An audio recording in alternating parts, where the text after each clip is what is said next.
इस दुनिया में बहुत से लोग ऐसे हैं जो काम करने से जी चुराते हैं और अपना गुजारा करने के लिए अपनी जमा पूंजी खत्म कर देते हैं। और उसके बाद जब उन्हें कोई रास्ता नजर नहीं आता तो वो कर्ज लेकर अपनी जरूरतें पूरी करते हैं। लेकिन कर्ज का बोझ इंसान को बिल्कुल खत्म कर देता है और जब तक कर्ज लेने वाले इंसान को इसका पता चलता है तो उसकी कुछ भी समझ में नहीं आता कि वो क्या करे। आज की इस सुंदर कहानी को सुनकर बहुत से लोगों को सबक मिलेगा।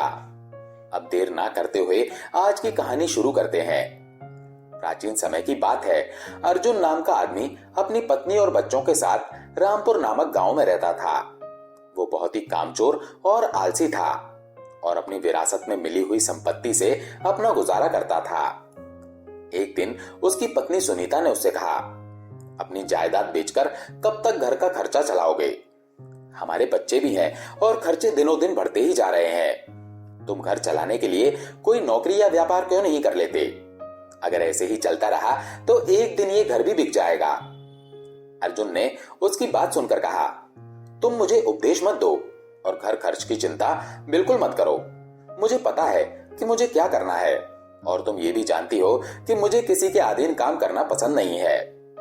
सुनीता ने उसकी बात सुनकर कहा, आपको विरासत में इतनी जमीन मिली थी लेकिन आपने थोड़ी थोड़ी करके सब बेच दी और घर का खर्चा चला लिया। इससे अच्छा तो अगर आप उस जमीन पर खेती करते तो हमारी जमीन भी बच जाती और हमारा घर भी चल जाता। लेकिन अब तो हमारे पास बेचने के लिए भी कुछ नहीं बचा। आप आज ही कोई काम ढूंढ लीजिए।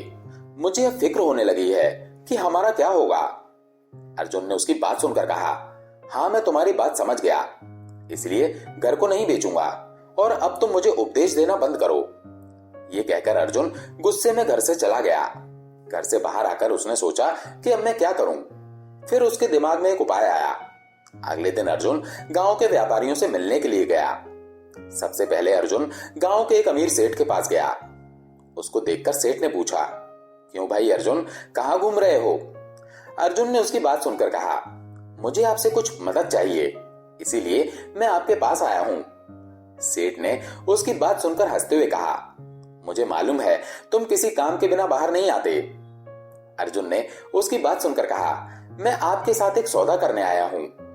सेठ ने उसकी बात सुनकर पूछा, सौदा? किस तरह का सौदा? मैं तुम्हारी बात समझा नहीं। अर्जुन बोला, मुझे व्यापार करने के लिए कुछ पैसे चाहिए, इसीलिए मैं आपके पास आया हूं। सेठ ने उसकी बात सुनकर कहा, तुम अपनी जमीन तो पहले ही मुझे बेच चुके हो, अब व्यापार करने के लिए क्या गिरवी रखोगे? अर्जुन को उसकी बात सुनकर गुस्सा आ गया। वो बोला, संपत्ति बेचना या ना बेचना मेरा अधिकार है, आपको इसके बारे में बोलने का कोई हक नहीं है। अगर आप मेरी मदद कर सकते हो तो बताओ। सेठ ने उसकी बात सुनकर पूछा, जब तक अपने व्यापार के बारे में तुम मुझे कुछ बताओगे नहीं तब तक मैं कैसे हाँ कर सकता हूं? अर्जुन ने उसकी बात सुनकर कहा, क्या आप मुझे 10,000 रुपए दे सकते हैं? इसके बदले में मैं आपको इस महीने के अंत में 30,000 वापस कर दूंगा। सेठ उसकी बात सुनकर हैरान हो गया और बोला, क्या तुम मुझे पागल समझते हो? अर्जुन ने उसकी बात सुनकर कहा, मैं जो कह रहा हूं सही कह रहा हूं। अगर आप मदद के तौर पर नहीं तो कर्ज के तौर पर ही पैसे दे दीजिए, मैं आपके पैसे बहुत जल्दी वापस कर दूंगा। सेठ ने उसकी बात सुनकर कहा, मैं तुमको कर्ज कैसे दे सकता हूं? ना तो तुम्हारे पास गिरवी रखने के लिए कुछ है और ना ही तुम कोई काम करते हो, फिर मैं तुम पर कैसे विश्वास करूं?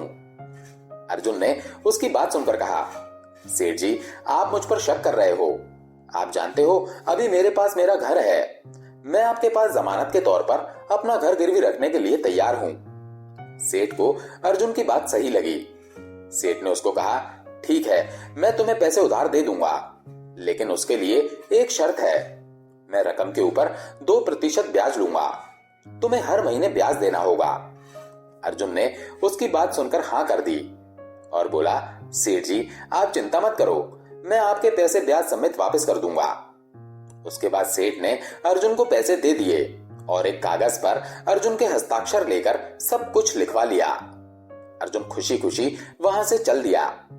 इसी तरह से अर्जुन ने यही कहानी गांव के सभी अमीर लोगों को सुनाकर उनसे भी पैसे ले लिए। ये सब करने के बाद अर्जुन शाम को वापस घर पहुंचा। घर पहुंचकर उसने अपनी पत्नी सुनीता से कहा, तुम मुझे हमेशा बेवकूफ समझती थी, लेकिन ये देखो मेरे पास कितने पैसे हैं। सुनीता इतने सारे पैसे देखकर हैरान हो गई।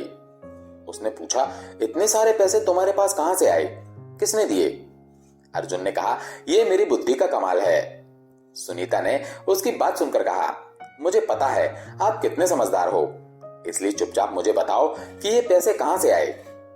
अर्जुन ने उसकी बात सुनकर कहा, मैंने गांव के सभी व्यापारियों से कहा कि मुझे व्यापार के लिए धन की जरूरत है और बदले में मैंने घर के कागजात रखकर सबसे ब्याज के तौर पर ये पैसे लिए हैं। सुनीता ये बात सुनकर सर पकड़कर बैठ गई और बोली, तुमने घर गिरवी रख दिया? अर्जुन ने उसकी बात सुनकर कहा, अगर एक से पैसे लेता तो घर गिरवी रखता, लेकिन मैंने 5 लोगों से पैसे उधार लिए हैं। सुनीता ने उसकी बात सुनकर कहा, इसका मतलब तुमने उन लोगों को धोखा दिया है। अर्जुन उसकी बात सुनकर बोला, नहीं, मेरे पास एक उपाय है। मैं पास वाले गांव में 5% सूद पर ये रुपए चलाऊंगा, जिससे मुझे 3% बचेंगे और फिर हम उसमें से व्यापारियों का पैसा वापस कर देंगे। सुनीता ने उसकी बात सुनकर कहा, तुम क्या कह रहे हो? मुझे कुछ समझ में नहीं आ रहा। क्या ऐसा करना आसान है? मुझे तो अजीब सी चिंता होने लगी है कि हम लोगों का पैसा कैसे वापस करेंगे। एक घर ही बचा था हमारे पास, लगता है अब ये भी बिक जाएगा। अर्जुन ने उसकी बात सुनकर कहा, तुम चिंता मत करो, मुझे पता है मुझे क्या करना है। पास वाले गांव में मेरा दोस्त रहता है, मैं जाकर उससे मिलता हूं। सुनीता को गुस्सा आ गया। उसने कहा, तुम्हें जो करना है करो। अगले दिन अर्जुन पास वाले गांव की तरफ चल दिया। रास्ते में एक जंगल था, तभी उसने पेड़ के नीचे एक महात्मा को बैठे हुए देखा जो तपस्या कर रहे थे। तभी अर्जुन को एक सांप नजर आया जो महात्मा की तरफ बढ़ रहा था। अर्जुन ने जब ये देखा तो उसने लकड़ी की मदद से सांप को दूर फेंक दिया। लकड़ी की आवाज सुनकर महात्मा ने अपनी आंखें खोली और सामने अर्जुन को खड़ा देखकर पूछा, तुम कौन हो बेटा और शोर क्यों मचा रहे हो? तुम्हारे शोर की वजह से मेरा ध्यान भंग हो गया। अर्जुन ने कहा, महात्मा जी, मेरा नाम अर्जुन है और मैं पास वाले गांव में रहता हूं और किसी काम से दूसरे गांव जा रहा हूं, लेकिन मैंने एक सांप को आपकी तरफ बढ़ते हुए देखा तो मैंने लकड़ी से उसे दूर फेंक दिया। अगर मैं ऐसा ना करता तो वो सांप आपको डस लेता। मैंने ये सब कुछ आपकी जान बचाने के लिए किया है। तभी अर्जुन ने महात्मा को वो सांप दिखाया जिसे उसने दूर फेंका था। अर्जुन के इस काम से खुश होकर महात्मा ने उससे कहा, तुमने अपनी जान जोखिम में डालकर मेरी जान बचाई है, इसलिए तुम मुझसे कुछ भी मांग सकते हो, मैं तुम्हारी इच्छा जरूर पूरी करूंगा। अर्जुन ने कुछ देर सोचा और फिर बोला, महात्मा जी, मुझे एक ऐसा वरदान दीजिए कि जिससे भी मैंने पैसे उधार लिए हैं वो मुझे वापस ना करना पड़े। महात्मा ने उसकी बात सुनकर कहा, बेटा, इतनी जल्दी मत करो, कोई भी वरदान मांगने से पहले सोच लो। अर्जुन ने कहा, महात्मा जी, मैंने सोच लिया है, मैं नहीं चाहता कि मुझे पैसे वापस करने पड़े और ना ही वो लोग अपना पैसा वापस मांगे। अगर वो अपना पैसा वापस नहीं मांगेंगे तो मैं अपना व्यापार अच्छी तरह से कर पाऊंगा और अपना घर बना पाऊंगा और खेती की जमीन और अपनी पत्नी के लिए गहने भी खरीद सकूंगा और थोड़े समय के अंदर ही बहुत अमीर बन जाऊंगा। इसीलिए मेरी आपसे विनती है कि जो वरदान मैंने मांगा है वो मुझे दे दीजिए। महात्मा ने उसकी बात सुनकर कहा, ठीक है बेटा, जैसा तुम चाहो। जिन लोगों ने तुमको पैसा उधार दिया है वो जब तक जीवित रहेंगे तुमको पैसा वापस लौटाने के लिए नहीं कहेंगे। अर्जुन ये बात सुनकर खुश हो गया। उसने महात्मा को धन्यवाद दिया और उनका आशीर्वाद लेकर वहां से चला गया। उसके बाद अर्जुन खुशी खुशी अपने दोस्त के पास पहुंचा। उसका दोस्त उसको देखकर बहुत खुश हुआ क्योंकि वो बहुत समय के बाद मिले थे। उसने अर्जुन से पूछा, और दोस्त, सब कुछ कैसा चल रहा है? अर्जुन ने उसकी बात सुनकर कहा, पहले तुम बताओ कि तुमने अभी तक शादी की है या नहीं। उसके दोस्त ने उसकी बात सुनकर कहा, मेरे पिताजी तो चाहते थे कि मैं शादी कर लूं, लेकिन तुम जानते हो कि मैं एक साहूकार हूं और अपने काम में बहुत व्यस्त रहता हूं। मेरी बात छोड़ो, तुम अपनी बताओ कि किस लिए आए हो। अर्जुन ने उसको सारी बात बताई और कहा कि तुम मेरी इस काम में मदद करो। मुझे अपनी जमीन बेचने के बाद कुछ पैसे मिले हैं। मैं नहीं चाहता कि ये पैसे घर में खर्च हो जाएं, इसीलिए मुझे तुम्हारी मदद की जरूरत है। तुम ये पैसे मुझसे ले लो और 5% ब्याज पर व्यापार करो और बदले में 1% का हिस्सा तुम्हारा और बाकी 4% मेरा। उसके दोस्त ने यह सुनकर कहा, यह इतना आसान नहीं है जितना तुम सोच रहे हो, लेकिन तुम मेरे बचपन के दोस्त हो, इसीलिए मैं तुम्हारी मदद जरूर करूंगा और तुम्हें जब भी जरूरत हो अपने पैसे वापस ले सकते हो। अर्जुन ने उसकी बात सुनकर कहा, दोस्त बात तो तुम्हारी ठीक है, लेकिन क्या ये सभी बातें हम एक अनुबंध पत्र पर भी लिखवा लें? उसके दोस्त को यह सुनकर गुस्सा आ गया। उसने कहा, क्या तुम्हें मुझ पर विश्वास नहीं है जो इस तरह की बातें कर रहे हो? अगर ऐसी बात है तो तुम अपने पैसे अपने पास ही रखो। अर्जुन उसकी बात सुनकर जल्दी से बोला, अरे नहीं नहीं दोस्त, मैं तो ऐसे ही बोल रहा था। चलो अब छोड़ो इस बात को और रहने दो किसी कागजात को। ये पकड़ो पैसे और गिन लो, मुझे जब भी जरूरत होगी मैं तुमसे वापस ले लूंगा। इस तरह अर्जुन ने अपने दोस्त को सारे पैसे दे दिए और खुशी खुशी वापस अपने घर चला गया। घर जाकर उसने सारी बात अपनी पत्नी को बताई।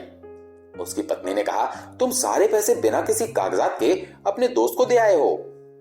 वो बहुत गुस्सा होने लगी, लेकिन वो कुछ कर भी नहीं सकती थी, इसीलिए चुप हो गई। अर्जुन ने हंसते हुए कहा, अब तुमको समझ में आया कि पैसे कमाने के लिए नौकरी की जरूरत नहीं बल्कि दिमाग की जरूरत होती है। इसीलिए अब तुम मुझे काम के बारे में कभी मत कहना। उसकी बात सुनकर सुनीता ने गुस्से से कहा, अब ज्यादा बकवास मत करो, कड़ी मेहनत से बचने के लिए मुझे ये मनगढ़ंत कहानियां मत सुनाओ। अर्जुन ने उसकी बात सुनकर कहा, तुम्हें कहानी नहीं सुना रहा, अब कुछ दिन इंतजार करो, फिर देखो मेरे पास कितना पैसा आता है। उसके बाद हम गांव के अमीर आदमियों में गिने जाएंगे। और इस तरह से अर्जुन अपने काम के प्रति ज्यादा उत्साहित हो गया और सोचने लगा, महात्मा के वरदान के कारण कोई भी सेठ मुझसे पैसे वापस मांगने नहीं आएगा। इस तरह से इस बात को 1 साल बीत गया। एक दिन सेठ का बेटा अर्जुन के पास आया और आकर उसको बोला, तुमने 1 साल पहले मेरे पिताजी से पैसे लिए थे और तुमने उसका ब्याज भी नहीं दिया, इसीलिए अब मुझे मेरे पैसे एक साथ वापस कर दो। सेठ के लड़के की बात सुनकर अर्जुन सोचने लगा, इसको कर्ज के बारे में कैसे पता चला, जबकि इसके पिताजी ने एक बार भी उसको नहीं कहा था। अर्जुन ने अनजान बनते हुए पूछा, मैंने तुम्हारे पिताजी से पैसे कब लिए थे? तुम कैसे जानते हो? क्या तुम्हारे पास इस बात का कोई सबूत है? और अगर कोई सबूत है तो दिखाओ। अर्जुन ने सेठ के लड़के को झांसा देने की बहुत कोशिश की, पर सेठ के लड़के ने अपनी जेब से वो कागजात निकालकर दिखाए जिस पर अर्जुन के हस्ताक्षर थे। उसके बाद वो बोला, मुझसे ज्यादा झूठ बोलने की जरूरत नहीं है, मेरा पूरा पैसा 1 हफ्ते के अंदर मुझे वापस कर दो, वरना मैं तुम्हारे घर पर कब्जा कर लूंगा। अर्जुन को धमकी देकर सेठ का लड़का वहां से चला गया। इसके कुछ दिनों के अंतराल पर बाकी व्यापारियों के लड़के भी उसके पास अपना कर्जा वापस मांगने आए। अर्जुन इस बात से हैरान था कि महात्मा का वरदान खाली कैसे हो गया, क्योंकि महात्मा ने कहा था कि कोई भी सेठ पैसे वापस मांगने नहीं आएगा। सुनीता को यह देखकर बहुत गुस्सा आ रहा था। उसने अर्जुन से कहा, तुमने मेरी बात नहीं मानी ना, ये तुम्हारी बेवकूफी का ही परिणाम है कि आज हमें ये दिन देखना पड़ रहा है। अब आपको लिया हुआ पैसा और ब्याज एक साथ वापस करना होगा, नहीं तो वो हमारा घर नीलाम कर देंगे। अब हम अपने बच्चों को लेकर कहां जाएंगे? ये कहकर सुनीता जोर जोर से रोने लगी। अर्जुन जो अपने ही विचारों में खोया हुआ था, उसे एकदम होश आया। उसने अपनी पत्नी से कहा, तुम चिंता क्यों कर रही हो? मैं जानता हूं कि मुझे क्या करना है। मैं अपने दोस्त से सारा पैसा वापस ले आता हूं जो मैंने उसे व्यापार के लिए दिया है। वो पैसा अब 4 गुना हो गया होगा। उससे मैं अपना सारा कर्जा चुका दूंगा, तुम चिंता मत करो। ये कहकर अर्जुन अपने दोस्त से पैसा लेने के लिए चल दिया। लेकिन जब वो उसके घर पहुंचा तो उसने देखा कि उसके दोस्त का घर बंद था। उसके घर में ताला लगा हुआ था। उसने उसके पड़ोसियों से उसके बारे में पूछा तो लोगों ने बताया कि वो बहुत सारे लोगों का पैसा लेकर भाग गया है। तुम्हारे जैसे और भी बहुत सारे लोग उसके बारे में पूछने के लिए आए थे। हम तो अब जवाब देते देते भी थक गए हैं। अर्जुन उनकी बातें सुनकर जमीन पर गिर गया। कुछ देर के बाद जैसे ही उसे होश आया तो वो वापस अपने गांव की तरफ चल दिया। तभी अर्जुन को महात्मा की याद आई। उसको महात्मा के ऊपर बहुत गुस्सा आया और वो गुस्से में महात्मा के पास चला गया। महात्मा ने उसको देखते ही पहचान लिया और उसको परेशान देखकर पूछा, क्या बात है, इतने परेशान क्यों हो? क्या कोई समस्या है? अर्जुन गुस्से में बोला, आपने मुझे वरदान दिया था कि कोई भी सेठ दिया हुआ कर्ज मेरे पास वापस मांगने नहीं आएगा। आपने मेरे साथ इतना बड़ा धोखा क्यों किया? महात्मा ने उसकी बात सुनकर कहा, मैंने तुम्हें कौन सा धोखा दिया? अर्जुन ने पिछले 1 साल में हुई घटनाओं के बारे में महात्मा को बताया और गुस्से में उनको खरी खोटी सुनाने लगा। उसकी बात सुनकर महात्मा मुस्कुराने लगे और फिर उसको कहा, अर्जुन, उस दिन की बात को याद करो। तुमने उस दिन मुझसे क्या मांगा था? अर्जुन ने कहा, मुझे सब याद है। मैंने कहा था कि जिस व्यक्ति ने पैसा उधार दिया है वो वापस ना मांगे। महात्मा ने उसकी बात सुनकर कहा, यही सबसे बड़ा कारण है। वो साहूकार जब तक जीवित रहे उन्होंने तुमसे पैसे वापस नहीं मांगे और ना ही कुछ पूछा, इसीलिए मेरा वरदान तो पूरा हो गया। लेकिन उन पैसों पर उनके वारिसों का अधिकार था, इसलिए उन्होंने कर्ज वापस मांग लिया। तुमने कहा था वो लोग वापस आकर ना मांगे, बल्कि तुमको मांगना चाहिए था कि मेरे सर के ऊपर कोई भी कर्ज नहीं होना चाहिए। तो इस हिसाब से मैंने तुम्हें कोई धोखा नहीं दिया। महात्मा की बात सुनकर अर्जुन शर्मिंदा हो गया और फिर बोला, महात्मा जी, मेरे दोस्त ने भी मेरे साथ धोखा किया, क्या ये उसने ठीक किया? महात्मा ने कहा, तुम न्याय की बात कर रहे हो? क्या ये तुम्हारे मेहनत की कमाई है? तुम हमेशा बिना मेहनत के पैसा कमाना चाहते थे, इसीलिए तुमने अपने गांव के लोगों को धोखा देकर पैसे जमा किए और अपने दोस्त को दे दिए, और इसी तरह तुम्हारे दोस्त ने भी तुम्हें धोखा दिया। हमेशा इस बात को याद रखो कि अगर ये तुम्हारे मेहनत की कमाई नहीं है तो उसको तुम अपने पास ज्यादा देर नहीं रख सकते। मनुष्य जो भी आसान तरीकों से पैसे कमाता है वो उसके पास कभी नहीं रहते, लेकिन अगर पैसा बुद्धिमानी और मेहनत से कमाया जाता है तब वो हमेशा हमारे साथ रहता है। मेहनत का फल हमें हमेशा मिलता है। महात्मा की बात सुनकर अर्जुन को अपनी गलती का एहसास हुआ। उसने सर झुकाकर महात्मा से कहा, गुरुजी, मुझे समझ में आ गया, मुझे अपनी गलती का एहसास हो गया। अब मैं कभी भी पैसे के लिए किसी को कभी धोखा नहीं दूंगा। मैं अपना परिवार चलाने के लिए कड़ी मेहनत करूंगा। महात्मा ने उसके सर पर हाथ रखकर आशीर्वाद दिया। उसके बाद अर्जुन घर लौट आया और फिर अर्जुन ने अपना घर बेच दिया और अपना सारा कर्जा चुका दिया। वो अगले दिन से ही कड़ी मेहनत करने लगा और कुछ सालों के अंदर ही उसने एक नया घर बना लिया और अपने परिवार के साथ उसमें खुशी खुशी रहने लगा। इस सुंदर कहानी से हमें ये शिक्षा मिलती है कि हमें जीवन में मेहनत और ईमानदारी से अपना गुजारा करना चाहिए। मेहनत और ईमानदारी से कमाए हुए पैसों में बरकत होती है और परमात्मा भी उसको ही अपने घर में जगह देता है जो मेहनत और ईमानदारी से अपना जीवन गुजारता है। दोस्तों, अगर आपको ये कहानी अच्छी लगी हो तो कृपया लाइक, कमेंट और शेयर जरूर करें। धन्यवाद।